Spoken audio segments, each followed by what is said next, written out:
Welcome to another video on outdoor days. I think that's what the channel's called. Let me double check. Today I'm going to be taking a look, or a bit of a closer look, and giving you my opinion on... Come on, Mr. Focus Issues. There we are. The neoair Thermarest Xtherm Large. Hallelujah. Hallelujah, mate.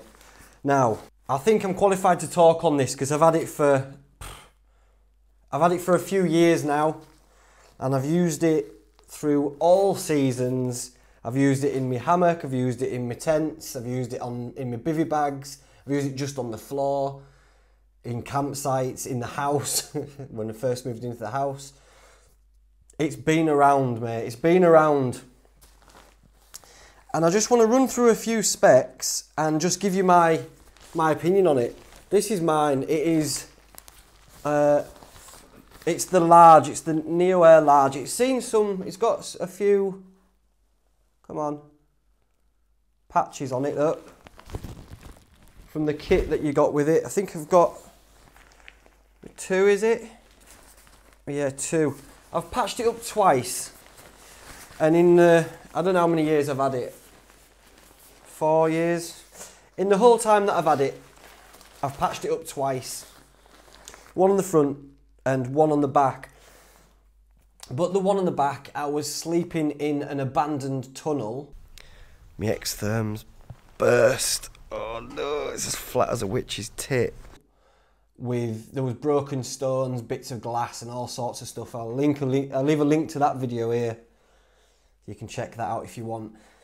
But so that was understandable. There was bits of broken glass everywhere, so it's going to take one for the team. But the amount of times that I've just kipped in the woods on where there's thorns and bits and pieces, and it's stayed up. It stayed with me through the Wainwright's coast to coast for the whole trip, didn't let me down, and the Cape Wrath Trail for the whole trip, didn't let me down. Yeah, it's 4 seasons. I'm going to be just speaking about the large, and the reason I got the large is because with the regular, your arms and your elbows can fall off and get a bit cold during the winter. So I've gone just for the extra width on that, and it weighs 0.62 kilograms, which is 1 pound 6 ounces. So it's not a lot really. It's like a tin of beans, and it's 77 inches long. So 77 inches, 190. Acting like I'm not reading this, 196 centimetres in length.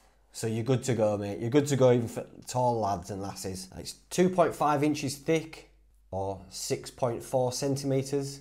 And it packs down to 11 by 4.5 inches, 28 centimetres by 11 centimetres when it packs down.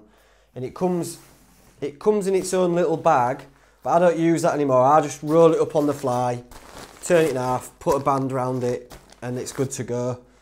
Because for multi-day hikes, you just want to be quick, don't you? So if I'm storing it, I'll go through the extra lengths if I know that I'm not going to be using it for a while. It also comes with this carry bag that you can put it in, and it has a little hole in the bottom there. You see? And that fits the valve through where you blow it up. And then you fill this full of air. And there you go, it comes out there, and that's how I blow it up. It stops the condensation from the heat of your breath forming on the inside of the sleep mat and going manky. So I would recommend that. One gripe I would have is have a bigger one of these. Make it bigger so you can get, I think Sea to Summit have quite a good one, quite a big one. Summit a little bit bigger so it doesn't take as long. I recently purchased the Uberlight, and that has got a bigger bag for it, and it does make a difference. I was going to have a look at the Uberlight, but I don't feel like I've used it enough. I've only been out with it 2 or 3 times, so I want to give it a good year's worth of use before I let you have a look and give you my opinion. But I feel like I've used this enough on many camps to give you my opinion, and it's the best. My opinion is it's the best mat that I've ever had. In the cold, it has like silver foil strands in it, so it rebounds the heat back into you and keeps the cold away from you as well. So it's got a 6.9 R value, and it comes with a repair kit, which I have used on that. So you've got your repair kit, your sack, it comes in its own little stuff sack as well. For warmth to weight ratio, I don't think it can be matched, man. I think it's absolutely excellent. Even for long distance multi-day hikes, you know, for the weight of it, I just feel like with the other, you know, the Uberlite and the X-Lite, they're a little bit more fragile. So if you are going multi-day hikes then, and you want something a little bit stronger that you can trust a little bit more, then I would definitely go for something like this. And if you're in the UK and you are hiking in sort of late autumn, early spring, winter, then the Uberlites and X-Lites are going to be too cold for you unless you double them up with other things. Whereas this will just, it'll hold its own on its own without you having to put things underneath it. I've just got back from a trip in the Lake District where the temperatures were freezing, and I just had that and I was completely fine, completely warm, completely comfortable as well. That's another thing.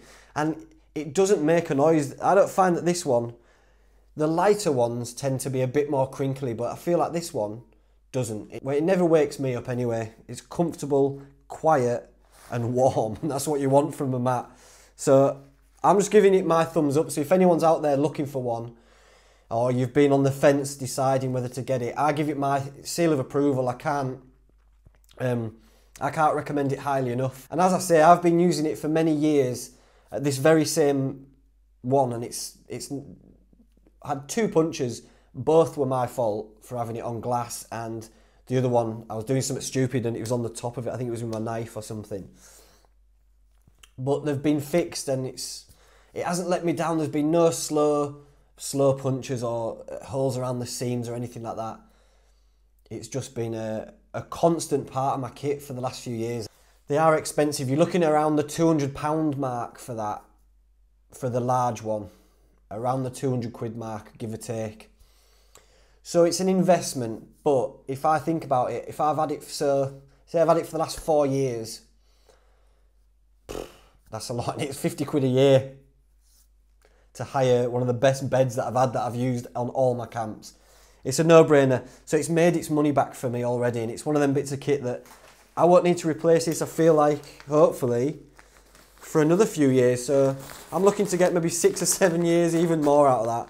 It's one of them items that's going to just pay for itself over and over again. And the only reason that I've got a new one is that during the summer months I like to go just that little bit lighter. But, you know, it's my main hobby, it's my passion, it's what I do, and so I don't mind spending money on the things that enable me to do that. But if you're just wanting to buy one mat to rule them all, then I think it's worth the money, and you could get a lot worse mats than this one. There are plenty of alternatives out there, so do have a look.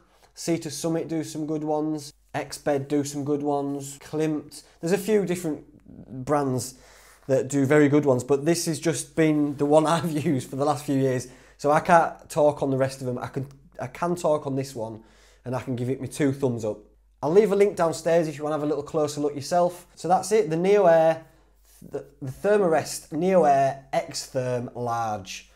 It's 2 thumbs up from me, fully recommended. Right, thanks for watching. Take care of yourselves, and I'll see you soon for another review. Au revoir.